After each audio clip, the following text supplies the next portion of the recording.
اعوذ باللہ من الشیطان الرجیم بسم اللہ الرحمن الرحیم رب اشرح لی صدری ویسر لی امری واحلل عقدۃ من لسانی یفقہوا قولی۔ ریاض الصالحین دوسرا حصہ، احادیث نبوی صلی اللہ علیہ وسلم۔ حضرت جابر رضی اللہ تعالی عنہ سے روایت ہے کہ رسول اللہ صلی اللہ علیہ وسلم سے سوال کیا گیا کہ کون سی نماز افضل ہے؟ آپ نے فرمایا لمبے قیام والی نماز۔ مسلم شریف۔ فائدہ: یہ معلوم ہوا کہ نماز کے تمام ارکان، رکوع، سجدہ وغیرہ میں سے قیام کا لمبا کرنا سب سے بہتر ہے، کیونکہ جتنا لمبا قیام ہوگا اتنا ہی قرآن زیادہ پڑھا جائے گا، اور قرآن سب سے افضل ذکر ہے، اس لیے لمبا قیام بھی افضل ہے۔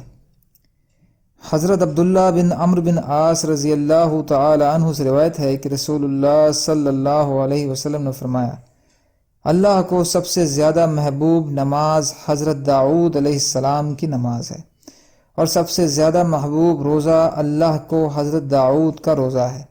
وہ آدھی رات سوتے تھے، اس کے تیسرے حصے میں عبادت کے لیے اٹھ جاتے اور اس کے چھٹے حصے میں پھر سو جاتے، اور ایک دن روزہ رکھتے اور ایک دن روزہ چھوڑ دیتے۔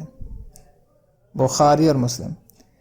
فائدہ: اس میں چونکہ اپنے آپ پر سختی کرنے سے روکا گیا ہے، یہاں تک کہ عبادت میں بھی زیادتی سے منع کیا گیا، اس لیے ساری رات جاگ کر عبادت کرنا یا ہمیشہ روزہ رکھنا بھی اسلام میں منع ہے اور ناپسندیدہ بھی ہے۔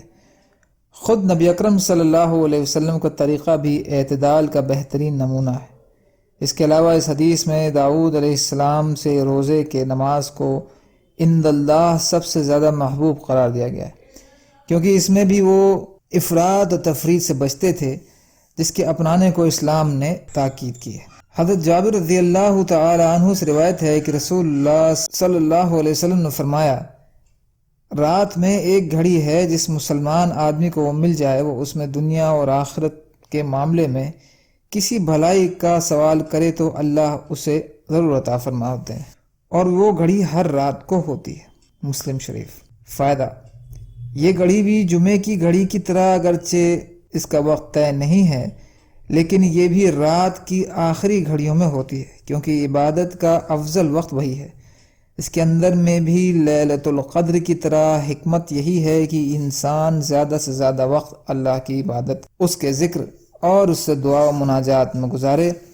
مسلمان آدمی سے مراد مرد اور عورت دونوں ہیں۔ حضرت ابو ہریرہ رضی اللہ تعالی عنہ سے روایت ہے کہ نبی اکرم صلی اللہ علیہ وسلم نے فرمایا کہ جب تم میں سے کوئی شخص رات کو عبادت کے لیے کھڑا ہو تو وہ نماز چھوٹی رکعتوں سے شروع کرے۔ مسلم شریف۔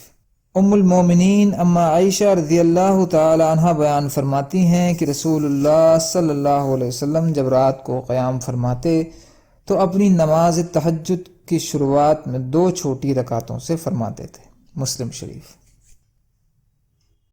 اللہ تعالیٰ کہنے سننے سے زیادہ عمل کی توفیق عطا فرمائے، اور مظلوم کشمیریوں، فلسطینیوں اور دیگر ممالک میں جہاں بھی مسلمان بھائی بہن پریشان حال ہیں، یا اللہ آپ ان کی مدد فرمائیے اور ہم کو بھی اپنی استطاعت کے بقدر اپنا حق ادا کرنے والا بنائیے، آمین۔